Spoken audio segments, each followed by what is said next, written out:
And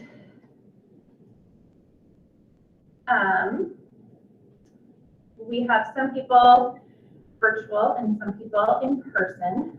So we need to do a roll call to determine who all is here. So I will start that with Nikki Buck.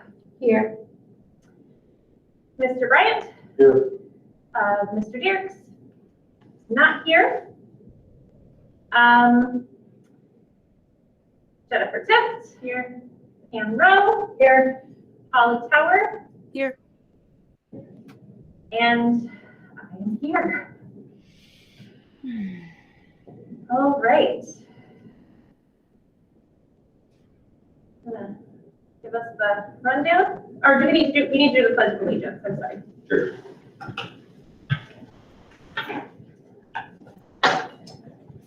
I pledge allegiance to the flag of the United States of America and to the republic for which it stands, one nation, under God, indivisible, with liberty and justice for all.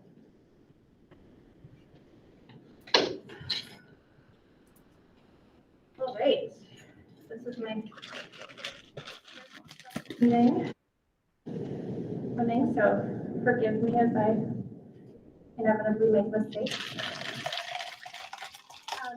The mission of the Redmond Public Schools is to educate and inspire all students as they realize their full potential and become respectful, responsible, and productive citizens. Because this is a special meeting, we cannot make any changes to the agenda, and we just have one topic, which is the OSHA requirements for COVID vaccination or testing. I'll jump in here. Shonda's here as a resource as well. As you know, President Biden did issue an order before Christmas vacation indicating that employers with at least 100 people need to implement a vaccination plan for their employees. Or, it was challenging court right away. Initially, the order was stayed, meaning that it was kind of delayed. But then a federal appeals court decided to put it back on. So the Supreme Court did meet on last Thursday, the 7th, to discuss what, if anything, they will do to change the order. We were expecting and hoping for a ruling before today, but as of a few minutes ago, I have not seen anything issued by the Supreme Court. So the reason we're meeting tonight is to consider approval of a policy that would fulfill the federal mandate. However, my assumption is that if the Supreme Court squashes the order or stays the order, that we would not continue to implement the policy, until it was required again. At the same time, though, today is sort of the starting date for OSHA to review compliance with the federal. And at some point, they could start issuing fines for non-compliance. And that's why the thinking is that we would at least get it approved tonight so that we can start that process and then just keep going until until the Supreme Court does something different. So the school district has a couple of different choices. And the Minnesota School Board Association did give us two policies to consider. One policy would be mandating all employees to have the vaccination, no alternatives like testing. The second option that I prefer, and that's why it's being recommended tonight, would be to give employees the choice, either vaccinations or testing on a weekly basis. With either policy, there'd be some accommodations for medical exemptions and religious exemptions.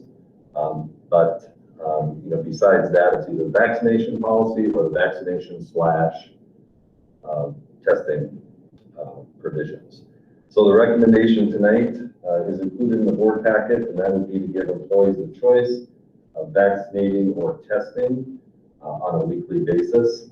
I'm sure you've had time to review the policy that was included in the board packet for all the details in terms of starting dates and those kinds of things.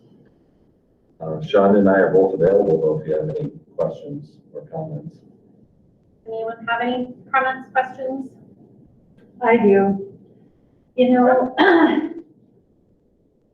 obviously this is a big issue that is already being argued on the Supreme Court level.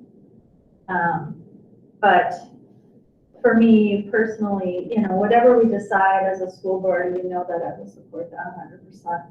But personally, I cannot support this kind of a mandate. I don't believe in it. I think it's a huge overreach of government to mandate that everyone be vaccinated in order to work. I'm not here to debate why or how, but I just don't agree with it. Doesn't mean I won't support it, but it doesn't mean that I have to agree with it.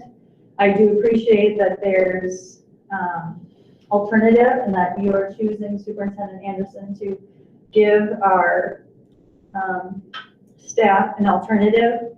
But again, I just, doesn't mean I agree with the policy if I understand that I'll support the policy, but it doesn't mean that I agree with it. I just had to say that.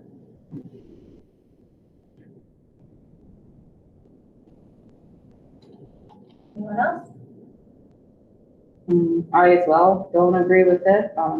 Obviously, I'm anti-vax and will resist and stand up for everybody's right to decide what they want.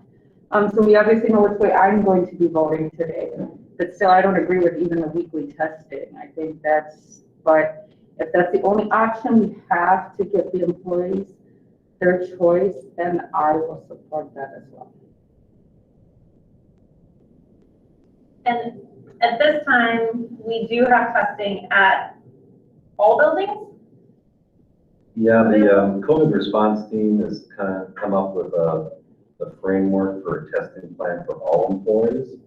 So we can provide the testing, but this is a different ballgame because we'd have to show testing results every 7 days. So it's, you know, right now it's optional, you know, employees would voluntarily participate, but if they're not vaccinated when we implement the full testing program, then you know they do need to provide the proof of those tests. So it's relatively complicated. The policy does include just a really rough framework as far as how we would do that testing every 7 days. There are a lot of details that would have to be worked out, and so you know, the COVID response team would need to work out those details. I'll give you one example. Right now, the plan is that we would have high school employees test on, let's say, Tuesdays, Twin Bluff employees test on Wednesdays, and so on. The question is, well, what happens if one of those days is a holiday? Then how do they get tested? What happens if an employee is sick or otherwise absent on the testing day? Can they go to a different site, or they have to get their own test? You know, there are a lot of questions like that we still have to go through. So the thinking is that the board would approve the policy with the expectation that the COVID response team, principals, and I will know all the details. Holly? Thank you.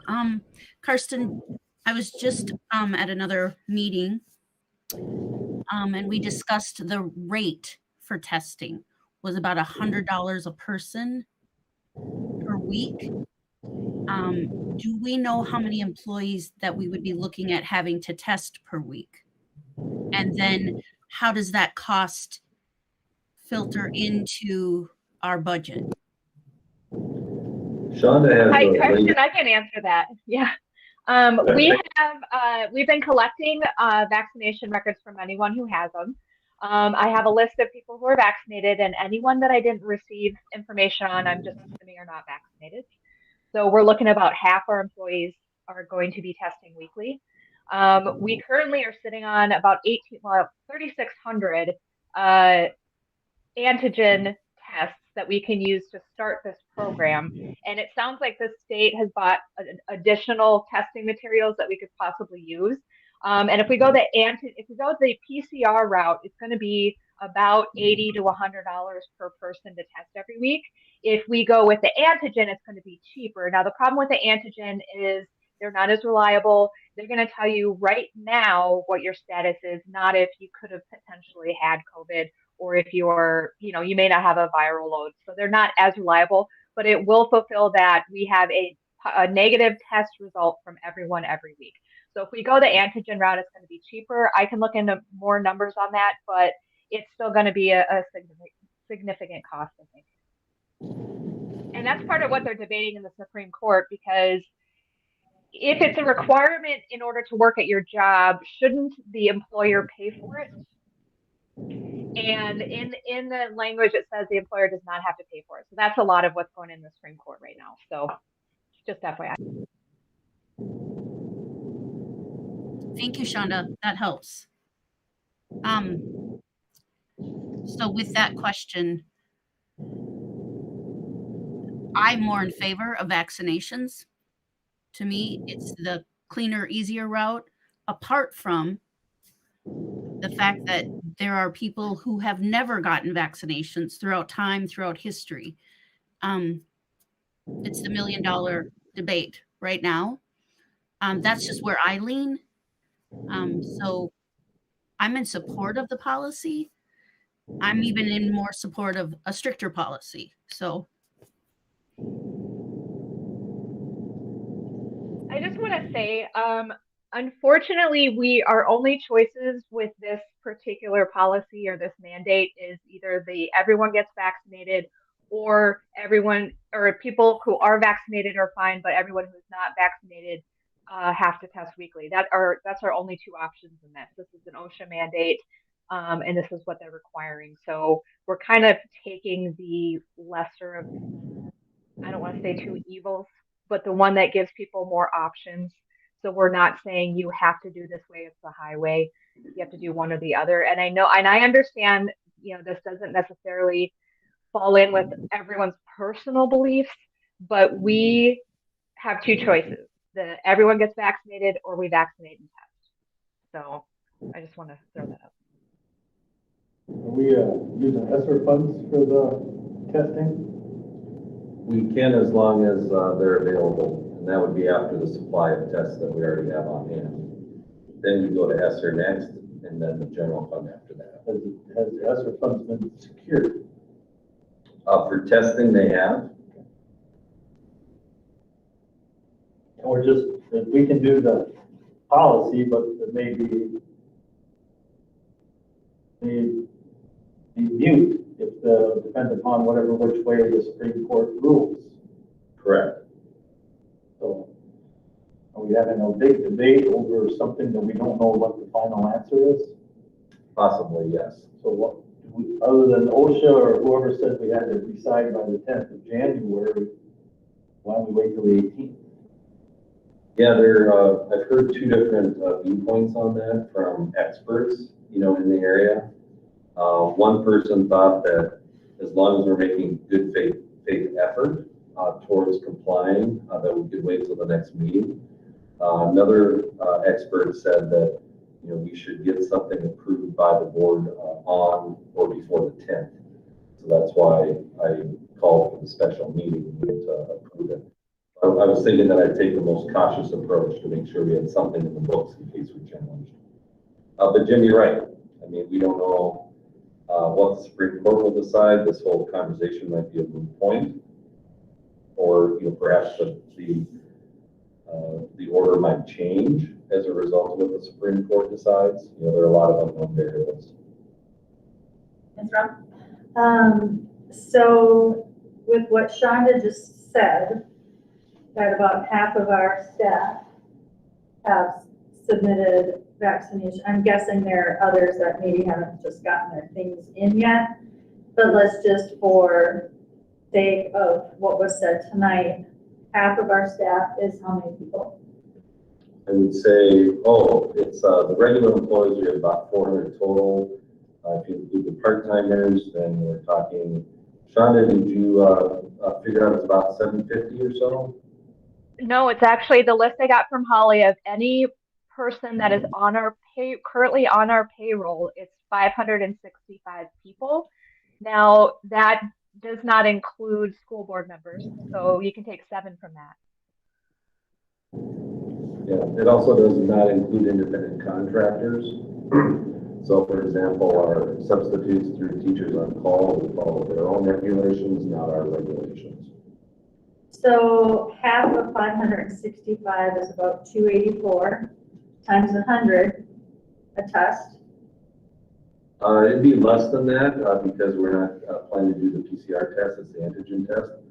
Sean, did you know the per test amount for those tests? Well, retail, you can get them for about 15 to 20 bucks, and it's a set of 2 tests. But I'm assuming if we buy in bulk from a vendor, we're going to get a better rate. Don't quote me on that, because they may have raised their rates now because everyone's going to be required to test, and so they could make a lot of money. So I'm guessing the antigens will be less, but it will not be a minimal cost to the district. It will have an effect.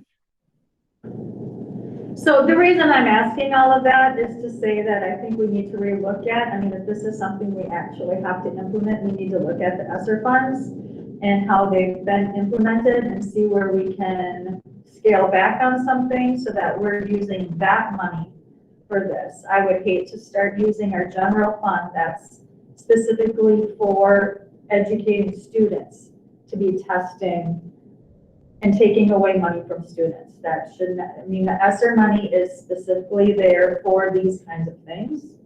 So I would really encourage our board to take a good long look at that and maybe reallocate some funds to meet this need. The other concern that I have, and I know that we're maybe debating things that we don't need to debate, but the concern that I have then is if somebody is tested and immediately has to go home, what is our plan for coverage? You know that it's going to wreak havoc on our already strained system with personnel. So how are we going to adjust for it? And these are maybe rhetorical questions, but they're going to need to be answered at some point. How are we going to figure out how to fill those spaces? I mean, because that's going to be an extraordinary amount of work and concern and leaving, I mean, it's already a bad situation, so. Yeah, there are kind of 2 prongs to that. First, will the new expectation lead to resignations from people? So it could be a full-time opening that, they're already tough to fill. And if we add more, it's going to make it even tougher. And then like what you were saying, Pam, as people get tested, there'll be more COVID positive cases, and then we have the need to find substitutes. So it definitely does cause some issues for the school district. We're already having a hard time finding subs for every position that we have.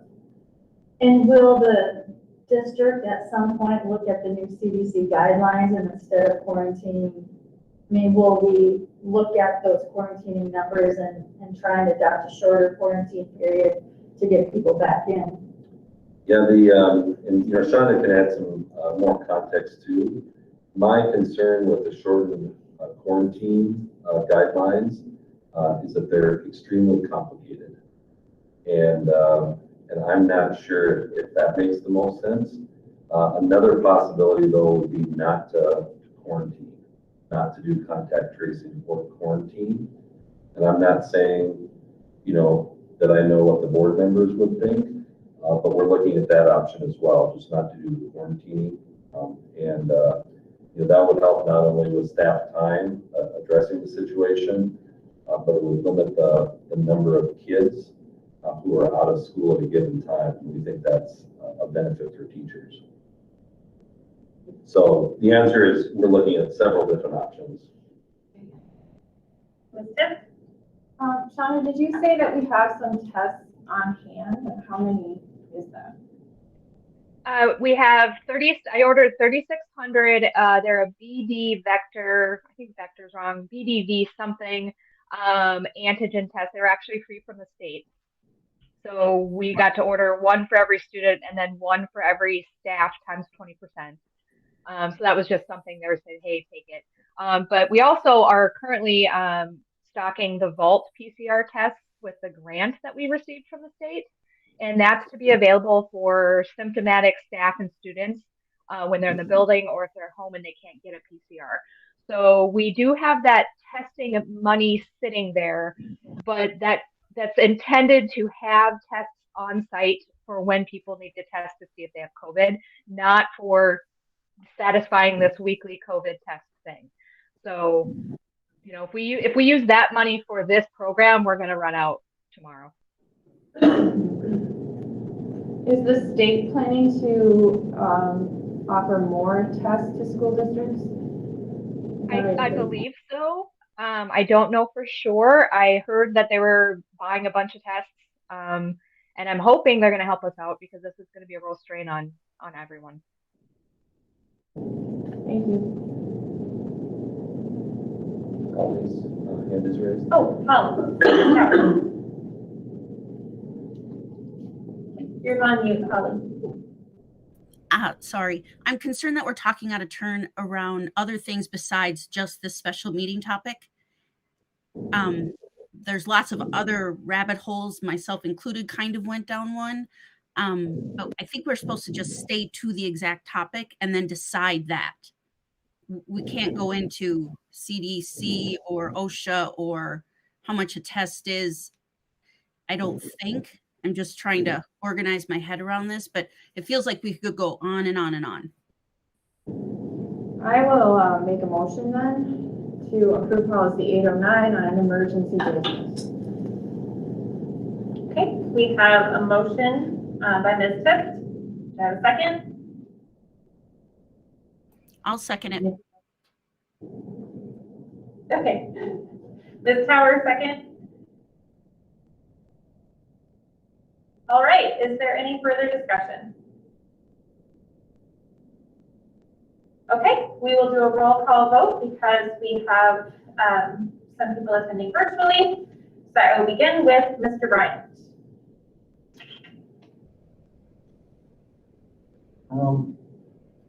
I think we're getting ahead of ourselves here, so I don't think we should be forced to do something that we don't know we have to do, so I'll vote no for now. Ms. Buck? Aye. Mr. Dirks is not here. Ms. Rowe? No. Ms. Tower? Aye. Ms. Tift? Aye. Chair votes aye, so that is 4-2 in favor of the policy 809. All right, we will look for more information about this policy and its ramifications at the meeting on Tuesday. Motion to adjourn. Second.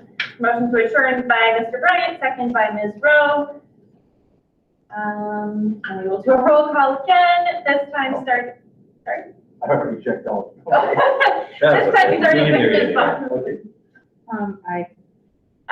Mr. Dirks is not here. Ms. Rowe. Aye. Ms. Tower. Aye. Ms. Tift. Aye. And chair votes aye. We are adjourned at 6:36. Aye. Oh, I didn't say, oh my God.